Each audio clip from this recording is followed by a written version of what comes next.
Rain hammered the roof of Ashworth Hall with a force that shook the old windows in their frames. Lightning cracked across the sky, and a heartbeat later, a deep groan rolled through the east wing of the house, low and terrible, like the building itself was in pain. Servants ran through the halls with lanterns swinging in their hands, shouting for buckets, shouting for help, shouting for the Duke. Elena Marchetti was already awake when the sound came.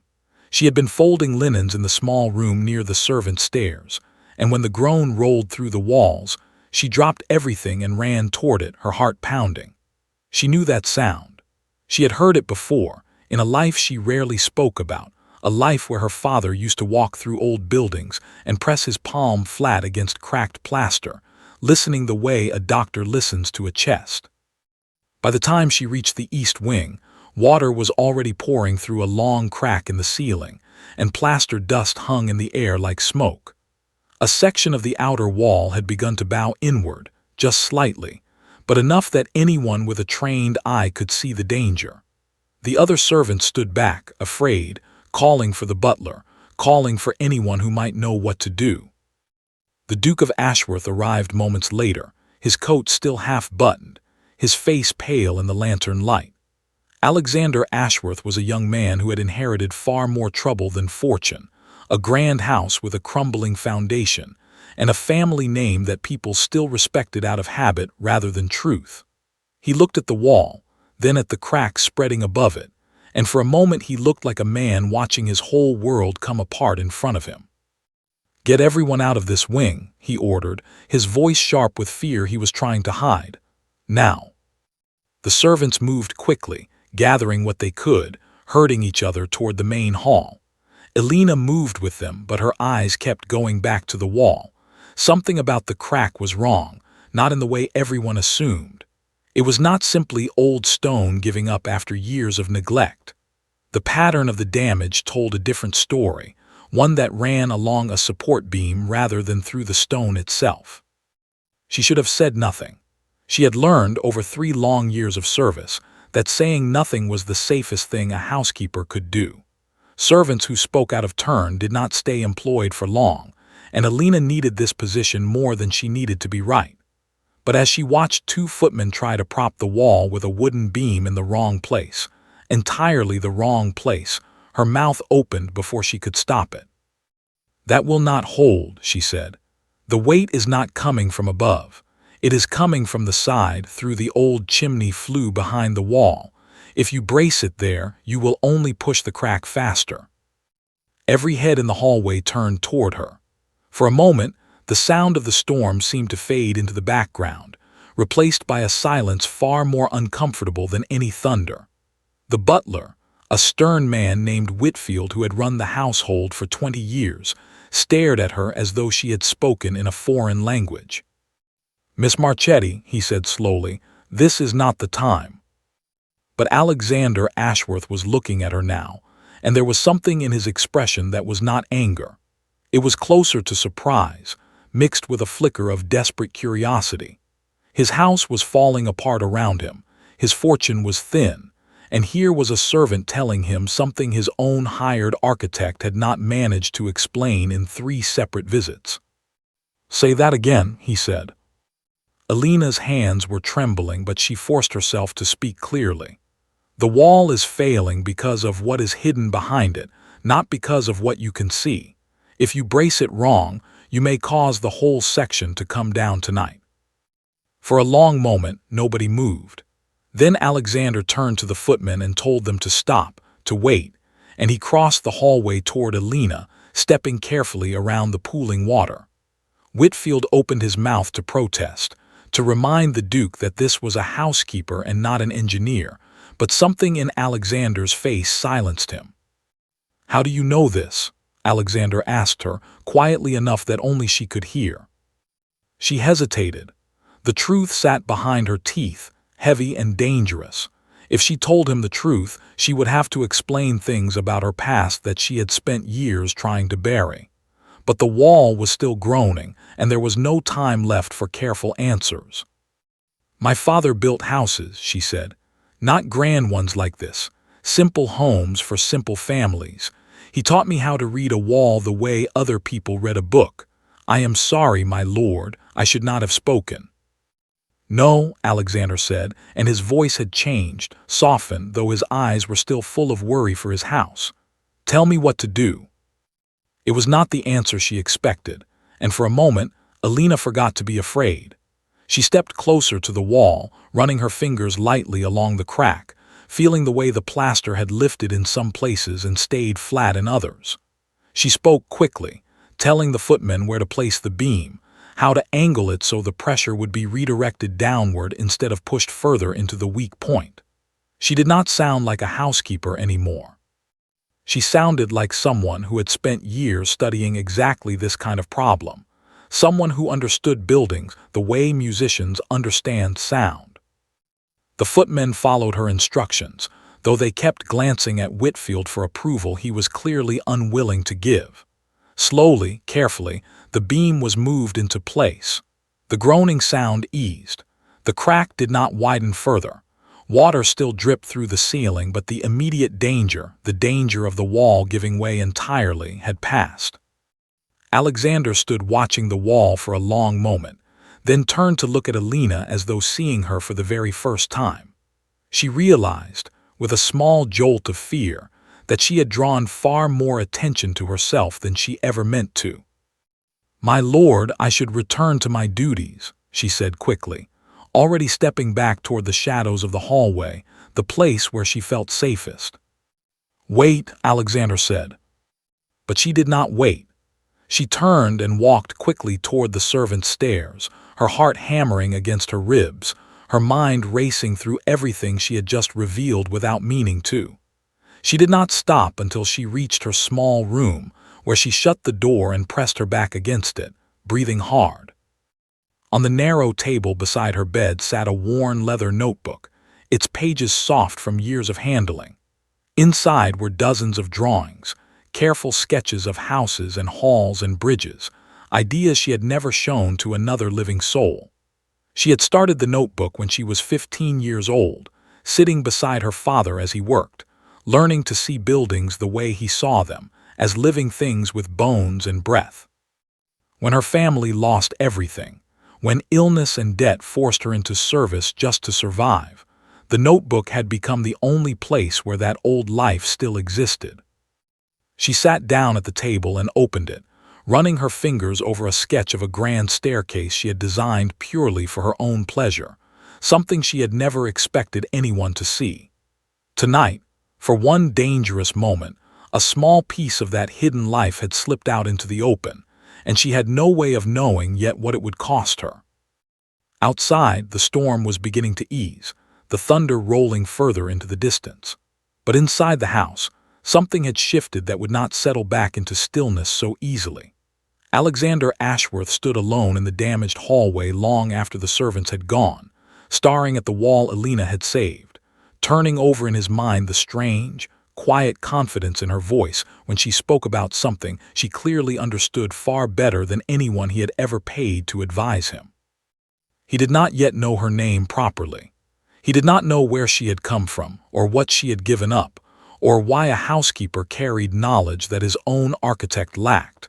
But he knew, standing there in the dripping hallway with the storm fatting outside, that he would not be able to simply forget what he had just seen. Alina, in her small room upstairs, closed her notebook and pushed it beneath her pillow, telling herself that tomorrow everything would return to normal, that she would go back to being invisible, that the Duke would forget the strange servant who had spoken out of turn during a storm. She almost believed it, but as she blew out her candle and lay down in the darkness, she could not shake the memory of the way he had looked at her, not with anger, but with a question in his eyes that she was not ready to answer. Neither of them slept easily that night, and neither of them yet understood that the storm had not ended anything. It had only just begun to break something open. The morning after the storm, Alexander stood in the damaged hallway with his hired architect, a stiff and impatient man named Edmund Hargrove, who was already talking about tearing down the entire east wing rather than repairing it. Hargrove had a way of speaking that made every problem sound larger and more expensive than it needed to be. And Alexander, exhausted and worried about the estate's dwindling funds, felt his stomach tighten with every word. "The wall is compromised at its core," Hargrove said, tapping the plaster with his cane. "You will need to rebuild the entire section, my lord. There is no saving it." Alexander said nothing for a moment, staring at the crack that had stopped spreading the night before, held in place by a beam positioned exactly where a housekeeper had told a group of frightened footmen to put it. He remembered her words clearly, the calm certainty in her voice even as the storm raged around them. "There may be another explanation," Alexander said carefully. "Something to do with an old chimney flue behind this section." Hargrove's eyebrows rose. "A chimney flue, my lord. There is no flue behind this wall on any plan I have seen." "Perhaps the plans are wrong," Alexander said, and left it at that, unwilling yet to explain where the idea had come from. He was a duke, after all, and it felt strange, almost improper, to admit that his best information had come from a servant standing in a flooded hallway during a storm. He spent the rest of the morning distracted, his mind circling back again and again to the housekeeper's calm voice and steady hands. He asked Whitfield about her, carefully, as though the question meant nothing. "Marchetti, my lord," Whitfield said, clearly uncomfortable with the direction of the conversation. "She has been with us 3 years. Quiet, reliable, keeps to herself mostly. I did not know she had any knowledge of building work. I confess I was as surprised as you were." "Where did she come from before this house?" "I could not say for certain, my lord. Her references were in order when she was hired. Beyond that, I never asked and she never offered." Alexander nodded, though the answer left him with more questions than before. That afternoon, he found himself walking the halls near the servants' quarters, telling himself he was simply inspecting the damage from the storm, though he knew perfectly well that was not the whole truth. He passed the small room where the linens were kept and saw, through the half-open door, Alina kneeling beside a low table, gathering fallen books that had spilled from a shelf during the storm's shaking. Among them was a worn leather notebook, and as she reached for it, a single loose page slipped free and drifted to the floor near the doorway, landing face up where the light from the hall fell directly upon it. Alexander bent down without thinking and picked it up before she noticed.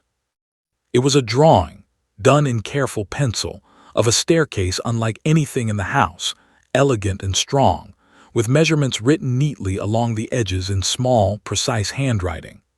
Beside it was a second sketch, a cross-section of a wall showing exactly how weight moved through stone and timber, the very same principle she had described to him the night before. He looked up and found Alina standing in the doorway, her face gone pale, her hand still outstretched as though she might somehow take the page back through the air between them. "My lord," she said quietly, "that is mine, please." "This is remarkable work," Alexander said, and he meant it, though the words seemed to frighten her more than comfort her. "Who taught you to draw like this?" "It is nothing, my lord. A foolish habit from childhood. Please, may I have it back?" He did not hand it over immediately. Instead, he studied it a moment longer, nodding the confidence in every line, the way she had clearly thought through not just how a building should look, but how it would stand, how weight and pressure would move through it over years and decades. This was not the work of someone playing at drawing houses for amusement. This was the work of someone who had studied buildings seriously, who understood them the way a physician understands the body. "I would like to see more of this," he said finally, handing the page back to her. Alina took it carefully, folding it and pressing it against her chest as though protecting it from further exposure. "My lord, I am a housekeeper. I clean and I organize and I manage linens. Whatever this looks like, it changes nothing about my position here." "Perhaps it should," Alexander said. She looked at him then, really looked at him, and for the first time since he had known her existed, he saw something other than careful politeness in her expression. He saw fear, but beneath the fear, something sharper, something that looked almost like hope fighting against years of being told to expect nothing. "My lord," she said slowly. "If you are asking whether I could help with your wall, I will tell you honestly that I believe I could. But I must also tell you that speaking too openly about such things has cost people I love a great deal in the past. I would ask that whatever happens here stays quiet, at least until we understand it ourselves." Alexander agreed, though he had little idea yet how difficult that promise would be to keep. 2 days later, he arranged for Alina to examine the east wing properly, away from the eyes of the rest of the household, telling Whitfield only that he wanted a second opinion on the storm damage before committing to Hargrove's expensive plans. Whitfield's raised eyebrows suggested he understood far more than he was told, but he said nothing, and arranged for Alina to be excused from her usual duties for a few hours each afternoon. The examination that followed changed everything. Alina moved through the damaged section of the house with a focus Alexander had never seen in her before, tapping walls, measuring distances with a length of string, kneeling to examine the foundation stones near the base of the crack. She spoke very little at first, lost in her own careful thinking, and Alexander found himself simply watching her work, fascinated by the transformation from quiet, careful servant to someone entirely certain of herself. "Here," she said finally, pressing her palm flat against a section of wall near the old chimney breast. "This is where the weight is escaping. Your architect wants to tear down the whole wing because he is looking at the crack, but the crack is only a symptom. The real problem is this old flue, sealed up long ago badly by someone who did not understand what they were doing. Water has been getting into it for years, weakening the stone from the inside where no one could see it." "Can it be repaired without rebuilding the entire wing?" Alexander asked. "Yes," Alina said, "though it will require careful work, not the crude bracing your architect suggested. If it is done properly, this wall will stand for another 100 years. If it is torn down and rebuilt in a hurry to save money, you may simply create the same problem again somewhere else in the house." Alexander felt something loosen in his chest, a tightness he had been carrying for months as he watched the estate's finances shrink under the weight of endless repairs. Here was a solution that might actually work, offered by someone he had trusted for exactly nothing until 3 days earlier. "I want you to draw up a full plan," he said, "properly, the way you would if this were your own commission." Alina hesitated. "My lord, I have no formal training, no certificates, no license to practice such work. If your architect challenges the plan, I have nothing to defend myself with beyond drawings in an old notebook." "Then we will test the plan before we announce it belongs to you," Alexander said, quietly, "just between us for now." Over the following 2 weeks, they met in the evenings, after her duties were finished and the rest of the household had settled for the night, working by lamplight in a small study near the east wing. Alina brought her notebook, and slowly, carefully, she began sharing more of it with him, sketches of buildings she had designed purely from imagination, ideas she had never expected anyone to see. Alexander found himself looking forward to these evenings more than he wanted to admit, not only because her knowledge was solving a problem that had haunted him for months, but because talking with her felt different from every other conversation in his life. She did not flatter him. She did not defer to his title in the way everyone else did. She argued with him when she believed he was wrong, and more often than not she was right. "You disagree with everything I suggest," he said one evening, half amused, half exasperated, after she rejected his idea for reinforcing a support beam with iron rather than replacing the stone beneath it. "I disagree with bad ideas," Alina said, not looking up from her drawing. "If you want someone who agrees with everything you say, my lord, I believe your architect is available for that purpose." Alexander laughed, a real laugh, the kind that surprised him because he had not laughed easily in a very long time.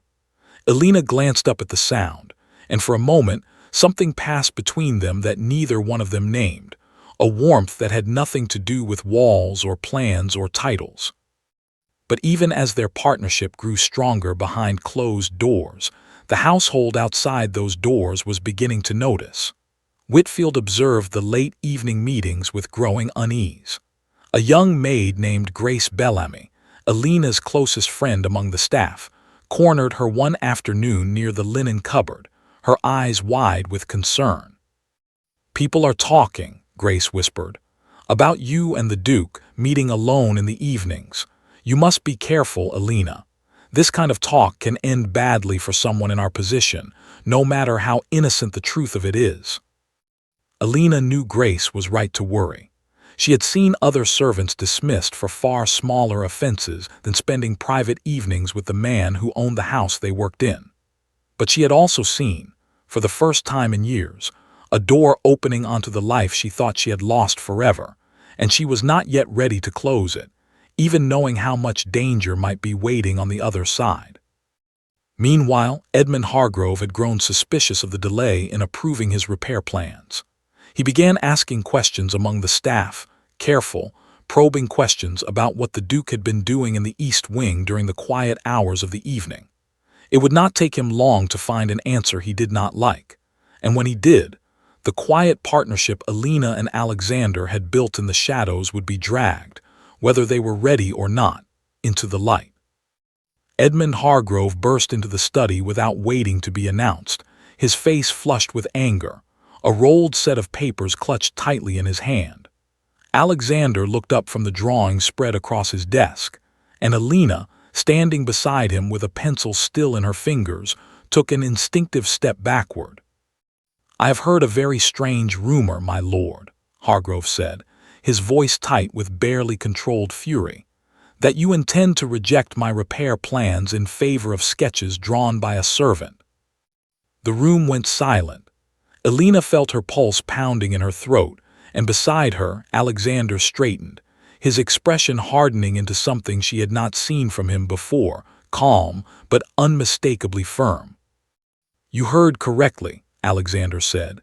"The plans you proposed would have cost 3 times as much and solved only half the problem.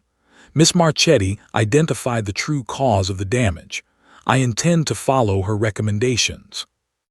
Hargrove's eyes flicked toward Alina with open contempt. "My lord, with respect, this is madness. She has no training, no credentials. What happens when the wall fails again in 5 years and you are left with nothing but the word of a housekeeper to explain why you ignored a professional opinion?" "The wall will not fail," Alina said quietly before she could stop herself, "because unlike your plan, mine addresses the actual source of the weakness rather than covering it with more stone." Hargrove turned on her fully now, his voice rising. "You dare to speak to me as though you understand the first thing about structural engineering. I studied for years under respected masters. You clean floors." "Enough," Alexander said sharply, stepping between them. "Mr. Hargrove, your services are no longer required for this project. You will be compensated fairly for your time, but the decision has been made." Hargrove stared at him, stunned, his face shifting from anger to something colder and more calculating. "You will regret this, my lord. When word spreads that you dismissed a certified architect to follow the fancies of a maid, your family's name will become a subject of ridicule across the county. And believe me, word will spread." He left without another word, slamming the door hard enough to rattle the windows. Alina stood very still, her hands trembling slightly, the weight of what had just happened settling over her like a heavy coat. "My lord, this was a mistake," she said. "You should not have dismissed him, not because he is right, but because now he has a reason to become your enemy, and men like that do not simply disappear quietly." "He was already becoming a problem," Alexander said, though his voice carried less certainty now than it had a moment before. "Better to face it now than to let him control the direction of this house any longer." Alina did not answer immediately. She had lived long enough among the wealthy and powerful, first as a child watching her father navigate difficult clients, then as a servant watching the games played above her in the grand rooms of houses like this one, to know that men like Hargrove rarely lost quietly. They found other ways to win. 3 days later, she discovered exactly how right she had been. The East Wing repairs had begun in earnest, with a small crew of workmen following Alina's plans under her direct supervision, a fact that Alexander had arranged carefully, presenting her publicly only as someone overseeing the household's interests during construction, never as the true designer. It was not a perfect solution, and Alina knew it, but it allowed the work to proceed without immediately exposing her in ways that might invite more trouble than the household could handle. She was standing on a temporary platform near the top of the old chimney breast, checking the alignment of a newly placed support beam, when she heard a sharp crack from somewhere below her, followed instantly by a shudder that ran through the entire platform. One of the workmen shouted a warning, but it came too late.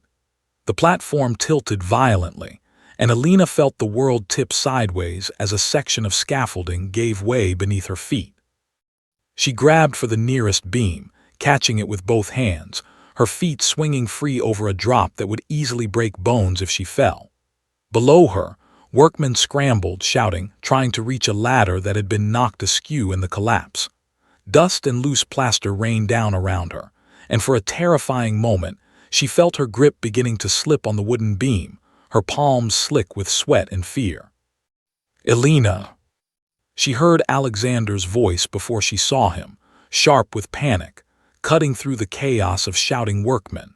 He had been in the hallway below, reviewing measurements, when the platform collapsed, and he was already climbing the damaged scaffolding before anyone could stop him, ignoring the danger to himself entirely. "Hold on," he called up to her. "I am coming." "The whole structure is unstable," she called back, her voice tight with strain. "Do not climb higher, you will bring the rest of it down." He did not listen. He climbed anyway, testing each foothold quickly before trusting his weight to it, moving with a speed that terrified her more than her own precarious grip on the beam. When he reached the section just below her, he braced himself against a solid support post and reached upward. "Let go," he said. "I have you. If I let go and you cannot hold me, we will both fall." "I can hold you," he said, and there was something in his voice, a certainty that had nothing to do with logic and everything to do with sheer determination, that made her believe him despite everything her training told her about weight and force and the physics of a fall. She let go. For one terrible instant she was falling, and then his arms closed around her, and the impact of her weight against his body nearly tore him from his own precarious grip on the post. He held on, muscles straining, until one of the workmen finally reached them with a rope, and together they were able to lower her, and then him, safely down to the solid floor below.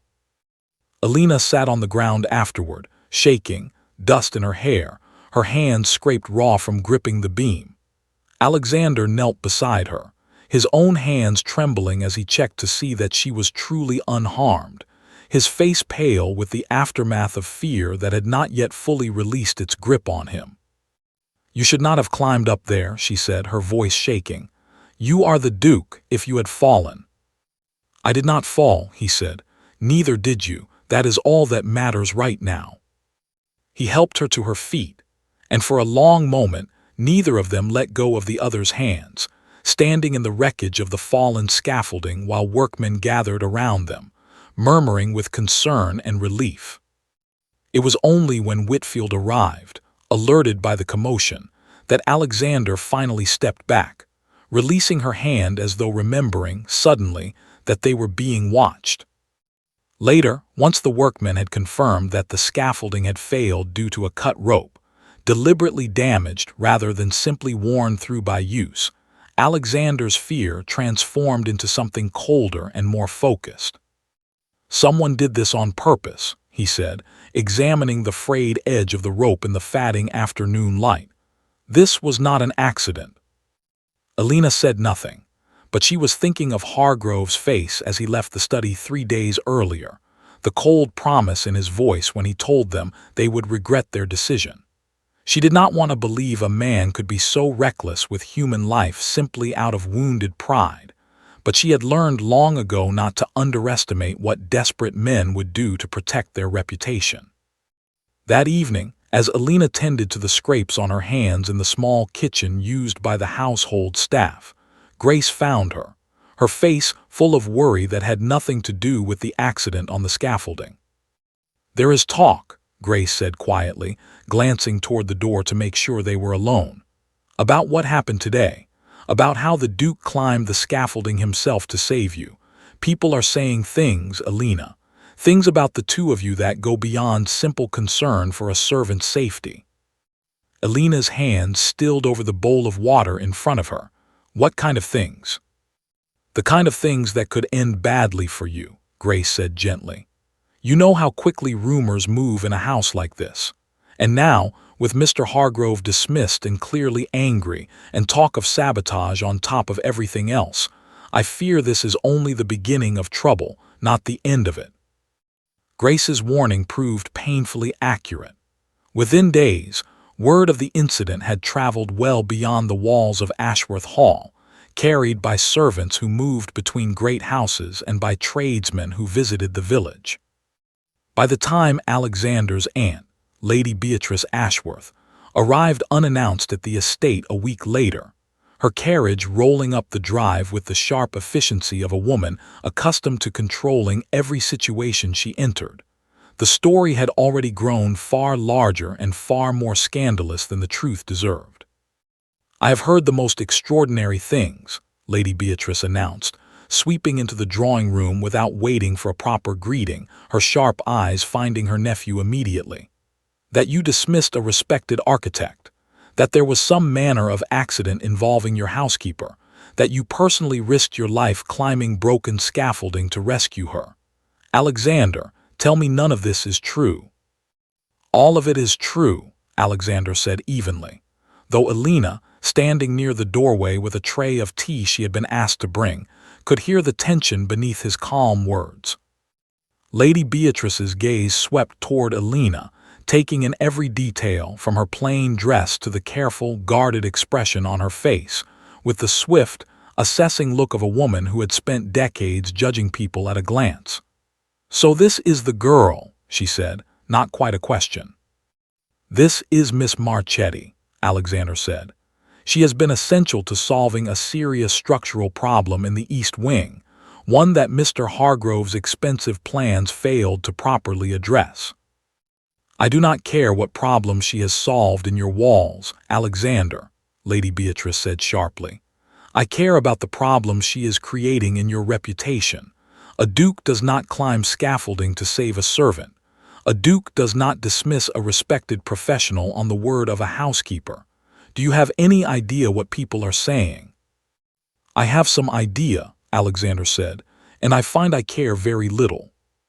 "You will care," Lady Beatrice said, "when your creditors begin to wonder whether your judgment can be trusted at all, when families with marriageable daughters begin to whisper that the Duke of Ashworth has lost his sense entirely. This family cannot afford scandal, Alexander. We are already balanced on a very narrow ledge." Alina set the tea tray down carefully on a side table, wishing desperately that she could simply disappear from the room, but Lady Beatrice's attention returned to her before she could excuse herself. "Tell me, Miss Marchetti," Lady Beatrice said, her voice cool and precise, "where exactly did a housekeeper acquire the knowledge to overrule a trained architect?" Alina felt every eye in the room turn toward her, and she understood with sudden clarity that whatever answer she gave now would follow her for the rest of her time in this house, and possibly beyond it. She thought of her father, of the notebook hidden beneath her pillow, of every year she had spent burying that part of herself in order to survive. "My father was a builder, my lady," she said, keeping her voice as steady as she could manage. "He taught me what he knew. I did not seek to overrule anyone. I only wanted to help save this house from further damage." Lady Beatrice studied her for a long moment, her expression unreadable. "How convenient," she said finally, "that your help happened to also place you in such close and frequent company with my nephew." "That is unfair," Alexander said sharply. "Is it?" Lady Beatrice turned back to him, her voice softening only slightly. "Alexander, I'm not blind and neither is the rest of society. Whatever this is, whatever you tell yourself it is, others will not see a partnership of equals discussing wall repairs. They will see a duke behaving foolishly over a housekeeper, and they will punish you for it, whether the accusation is fair or not. I am telling you this because I care for you, not because I wish to be cruel." Alina excused herself as quickly as propriety allowed, retreating to the kitchen with her heart pounding and her thoughts in turmoil. She had known, from the very first evening in that lamplit study, that this arrangement carried risk. But standing in that drawing-room under Lady Beatrice's sharp, assessing gaze, she understood for the first time just how much danger she had allowed herself to walk into, and how very little control she had over how the story of her life would be told by people who had never bothered to learn the truth of it. That night, alone in her small room, Alina took out her notebook and stared at the sketches inside, the staircase, the wall, the dozens of quiet dreams she had never expected anyone to see. She thought of Hargrove's cold threats, of the cut rope on the scaffolding, of Lady Beatrice's warning about ruin and scandal. And for the first time since the storm that had started everything, she found herself wondering whether it might be safer, and kinder to everyone involved, including herself, to simply disappear from Ashworth Hall before matters grew any worse. William Ashworth arrived at the estate 2 days after his aunt, and he came with none of Lady Beatrice's careful diplomacy. He strode into Alexander's study without knocking, tossing a folded newspaper onto the desk with a sharp, satisfied motion. "Have you seen this?" William said. "Or has your housekeeper been too busy redesigning your walls to bring you the morning paper?" Alexander unfolded the paper and felt his stomach drop. A small column, tucked among society gossip, described in cutting detail how the young Duke of Ashworth had dismissed a respected architect in favor of a servant girl, how he had personally risked his life on collapsing scaffolding to save her, how whispers of impropriety were spreading through every drawing room in the county. It did not name Alina directly, but it did not need to. Anyone with connections to the household would know exactly who was being described.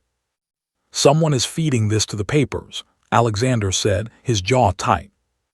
"Does it matter who?" William said, dropping into a chair uninvited. "What matters is that our family name is being dragged through gossip columns because you cannot control yourself around a maid. Do you understand what this means for the estate, Alexander? For the loans you are still negotiating? For my own prospects, which are tied to this family's reputation whether I like it or not? The repairs she designed are saving this house a fortune," Alexander said. "That is the truth, whatever the papers choose to print." "Nobody cares about the truth of a wall, Alexander," William snapped. "They care about appearances, and right now the appearance is that you have lost your senses over a servant with a mysterious past that nobody can properly explain." The words landed harder than William likely intended, because they echoed a fear Alexander had been quietly carrying since Lady Beatrice's visit, a fear he had refused to examine too closely. He knew almost nothing of Alina's life before Ashworth Hall. Only the fragments she had chosen to share. He trusted her completely, and yet he understood, sitting there with the newspaper crumpled in his hand, that trust alone would not be enough to protect either of them from what was coming. That protection grew even less certain the following afternoon, when Edmund Hargrove returned to the estate, this time not asking to see the Duke, but requesting a private audience with Lady Beatrice instead. Alina, passing through the corridor near the drawing-room with an armful of linens, caught only fragments of the conversation through the partially closed door, but the fragments were enough to freeze her in place. "Records from a builder's yard outside London," Hargrove was saying, his voice low and deliberately calm. "A man named Marchetti, deeply in debt, accused of falsifying safety inspections before his business collapsed entirely. It seems his daughter has been rather careful not to mention that particular detail of her family history." Alina's blood turned cold. The accusation was a lie, or at best a cruel twisting of a painful truth. Her father had never falsified anything. He had refused to certify a building he knew was unsafe, refused despite enormous pressure from a wealthy client who threatened to ruin him if he did not comply. That refusal had cost him everything, his reputation, his business, eventually his health, but it had never once been dishonest. Hargrove had taken a story of integrity and quietly reversed its meaning, twisting it into something ugly enough to destroy her. She did not wait to hear more. She set down the linens with trembling hands and walked quickly to her room, her mind racing through every terrible possibility. If Lady Beatrice believed Hargrove's version of events, if it spread through the household, through the county, through the papers already circling the family with such interest, it would not only ruin her own reputation. It would give William and Lady Beatrice exactly the justification they needed to convince Alexander that keeping her near the estate was a danger the family could not afford. She thought of her father in his final years, thin and quiet and broken by an accusation he had never deserved, and she understood, with sudden and painful clarity, that she could not let the same lie destroy the life of someone else she cared for, especially not now, when Alexander's own position felt more fragile than ever. That evening, she packed her few belongings into a small case, moving quietly and quickly so as not to draw attention from the rest of the staff. She left her notebook until last, holding it for a long moment before finally placing it carefully at the bottom of the case, beneath a folded shawl. She wrote a short letter, addressed to Alexander, explaining as plainly as she could that she was leaving to protect him from the scandal her presence had caused, that the accusations against her father were false, but that fighting them would only draw more attention to a story better left buried, and that she was deeply grateful for everything he had done in trusting her when no one else would. She left the letter on the small table in the study where they had spent so many evenings together, and then she slipped out through the servants' entrance into the cool night air, her case gripped tightly in one hand, intending to walk to the village and find some way to disappear before morning arrived. She had not gone far down the drive when she heard footsteps running behind her, fast and urgent, and a voice calling her name with an intensity that made her stop despite every instinct telling her to keep walking. "Elena, wait." She turned to find Alexander approaching, breathless, having clearly run the entire distance from the house without stopping to grab a coat against the evening chill. He held her letter crumpled in one hand. "You cannot leave like this," he said, stopping in front of her, his chest heaving from the run. "I have to," she said, her voice cracking slightly despite her best efforts to remain composed. "My lord, Hargrove is spreading lies about my father, twisting the truth to make it look as though our family were dishonest. If it spreads further, it will destroy whatever is left of my father's memory, and it will destroy your reputation along with it. I cannot let that happen, not because of me." "Tell me the truth," Alexander said, "not Hargrove's version, yours." And so, standing on the dark drive with the cold night air around them, Elena told him everything: the client who had pressured her father to certify an unsafe building, her father's refusal despite the ruin it brought upon them, the slow collapse of everything they had once had, the years of poverty and shame that followed, and finally, her decision to enter service under a plain name, hoping to leave that painful history behind her entirely. Alexander listened without interrupting, and when she finished, his expression was not one of doubt or hesitation, but of quiet, burning anger directed entirely at the injustice she had described. "Your father did the right thing," he said. "He refused to put people in danger for money. That is not shameful, Elena. That is exactly the kind of integrity most men in my own circle sorely lack." "It does not matter what is true," Elena said. "It only matters what people choose to believe, and Hargrove has already chosen the version that suits him best." "Then we will make sure the true version is heard louder than his lies," Alexander said. "I am not asking you to hide anymore, Elena. I am asking you to stay, and to let me stand beside you while we prove exactly what kind of man your father was, and exactly what kind of woman you are." Alina searched his face in the dim moonlight, looking for any sign of doubt, any hesitation that might suggest he was speaking from fear or impulse rather than genuine conviction. She found none, only steady, unwavering certainty. "Your aunt will not approve," she said quietly. "Your cousin will use this against you. The papers will only grow more interested, not less." "Let them," Alexander said. "I would rather face every one of them honestly than watch you disappear into the dark, because a bitter man decided to punish us both for daring to work together." Slowly, carefully, Alina felt something in her chest loosen, a tightness she had carried for years finally beginning to ease. She thought of her father again, not the broken man of his final years, but the proud builder he had been before, the man who had taught her to see buildings as living things, who had refused to compromise his principles even when it cost him everything. "If I stay," she said, "we do this honestly. No more hiding my involvement behind quiet arrangements and careful silence. If people are going to judge me, let them judge the truth, not Hargrove's twisted version of it." "Agreed," Alexander said. They walked back to the house together in silence, the cold night air settling around them, and though the danger was far from over, though Lady Beatrice and William and Hargrove were all still waiting inside with their doubts and their schemes and their carefully aimed accusations, Alina found, for the first time in a very long while, that she was not walking toward a fight alone.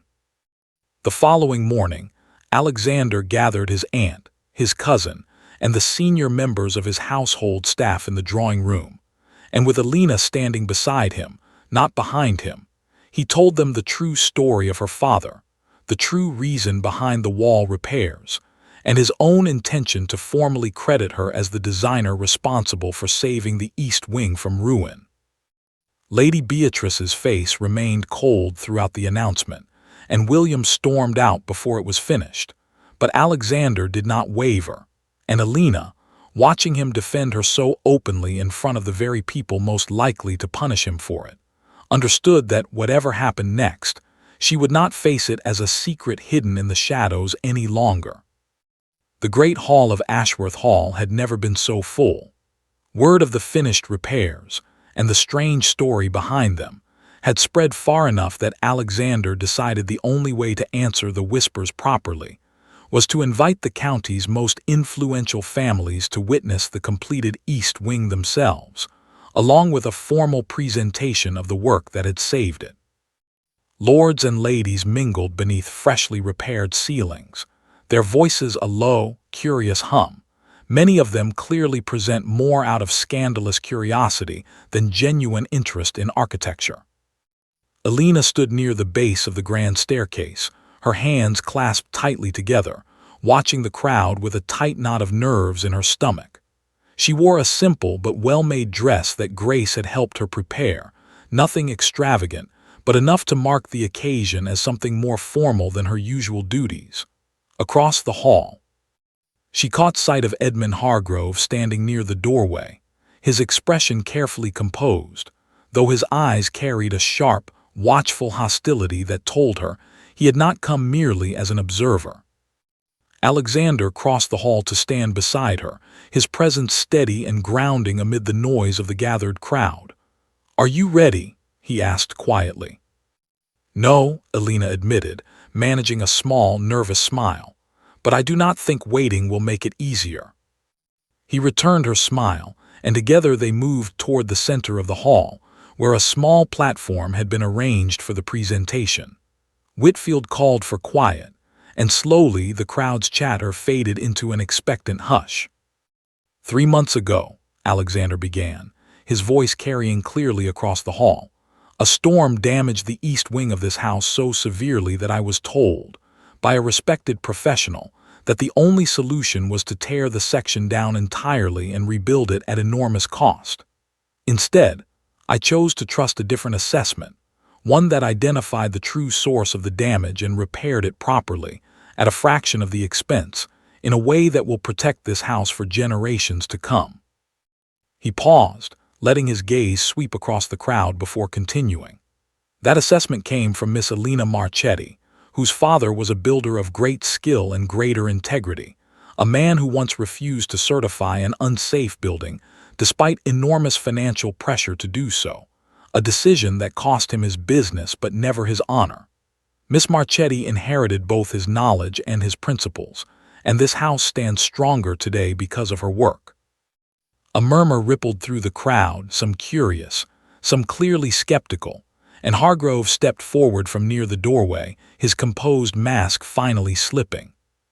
"My lord," he said, loudly enough for the whole hall to hear, "with respect, you are asking these good people to believe that a housekeeper's guesswork succeeded where trained expertise failed.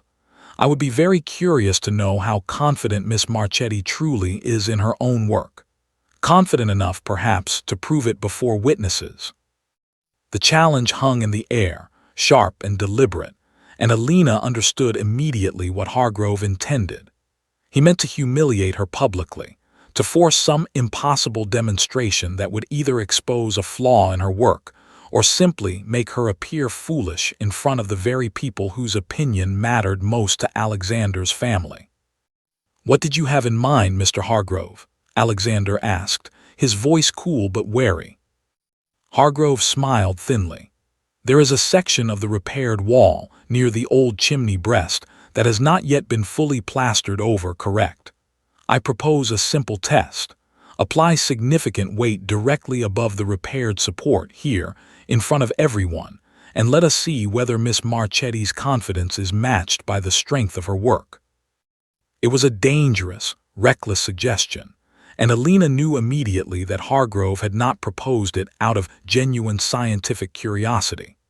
If the wall had any hidden weakness, if even a small element of her design proved flawed under sudden stress, the resulting damage could injure someone in the crowded hall, and the resulting scandal would destroy not only her reputation but potentially cost lives.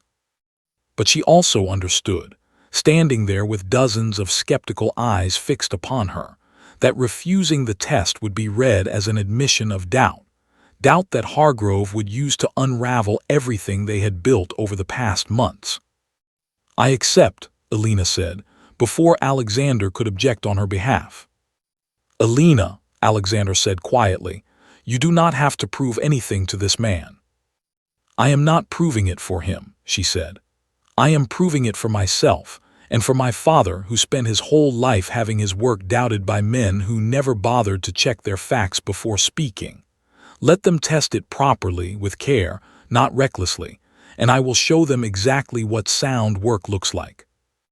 The crowd moved to the east wing, and under Alina's careful direction, workmen positioned a heavy weight, evenly distributed and closely monitored, directly above the repaired support near the chimney breast, far more controlled and precise than Hargrove's careless suggestion had implied.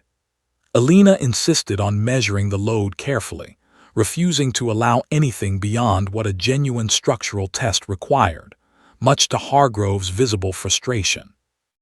As the weight settled into place, the hall fell into tense silence, dozens of onlookers holding their breath, waiting to see whether the repaired wall would hold, or whether Hargrove's confident prediction of failure would prove correct after all. Alina stood close to the wall, her hand resting lightly against the stone, feeling for the faintest tremor of stress, her expression calm despite the pounding of her heart. The wall held, solid and unmoving, without so much as a hairline shift in the stone.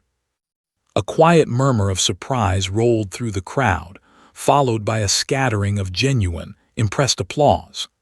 Alexander stepped forward, his relief evident despite his effort to remain composed, and turned to address Hargrove directly.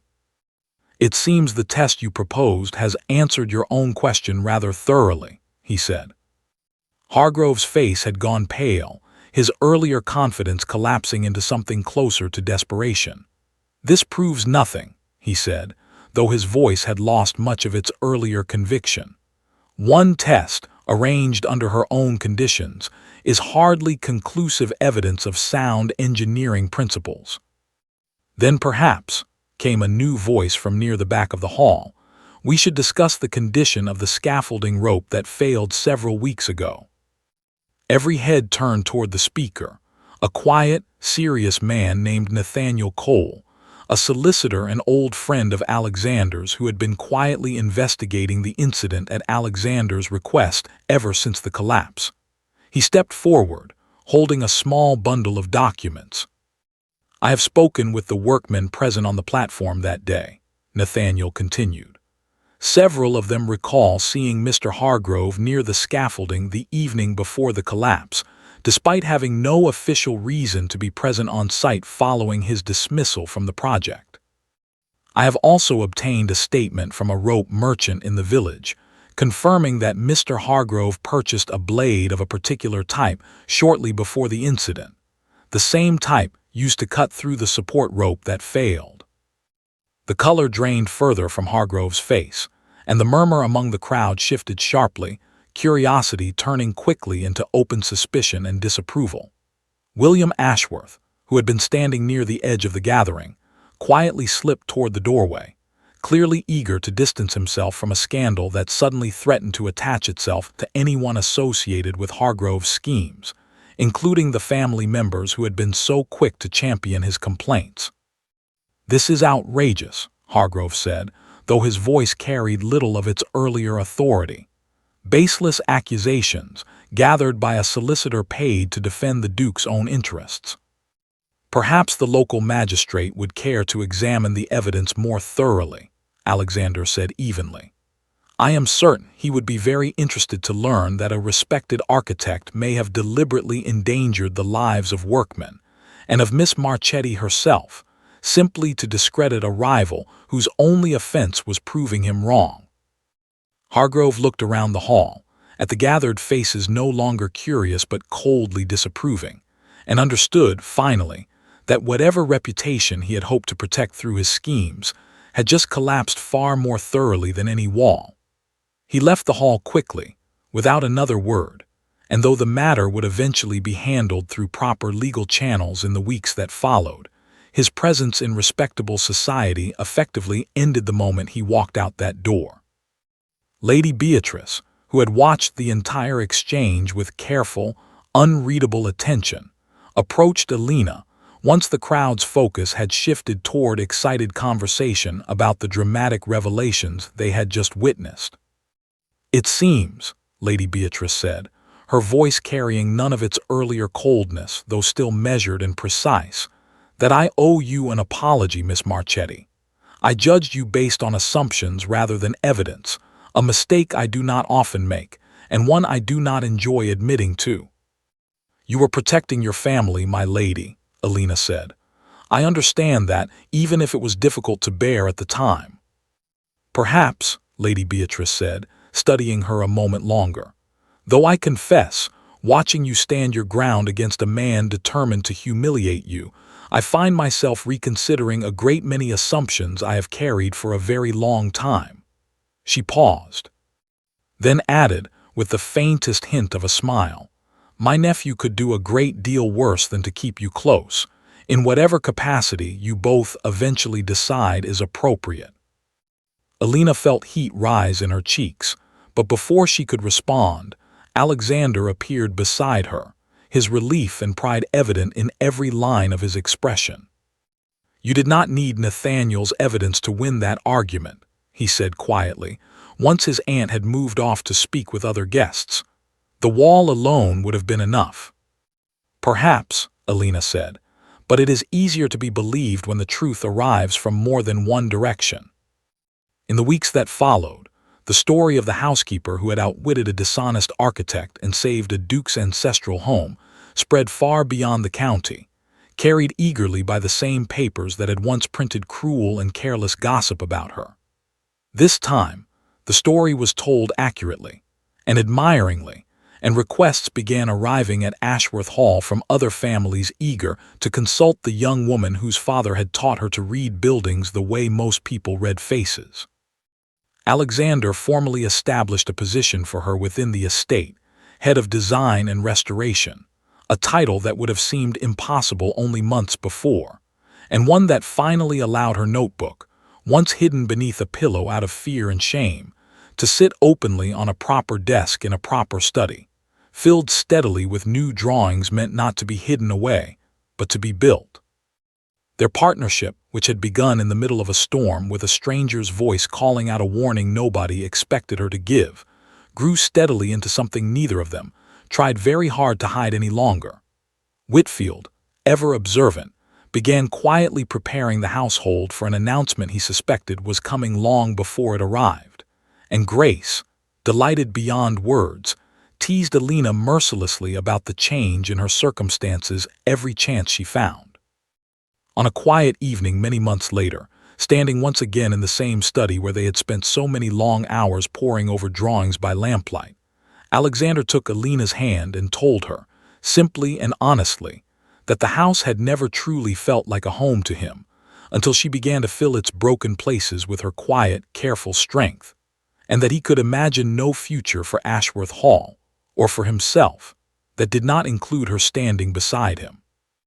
Alina, who had once believed her father's dreams had died with his ruined business, who had spent years hiding her talent out of fear that the world would never allow a housekeeper to be anything more, looked around the study at the walls she had helped save, at the man who had trusted her when trust cost him dearly, and finally allowed herself to believe that some doors, once closed, could be built open again, stronger and steadier than they had ever been before.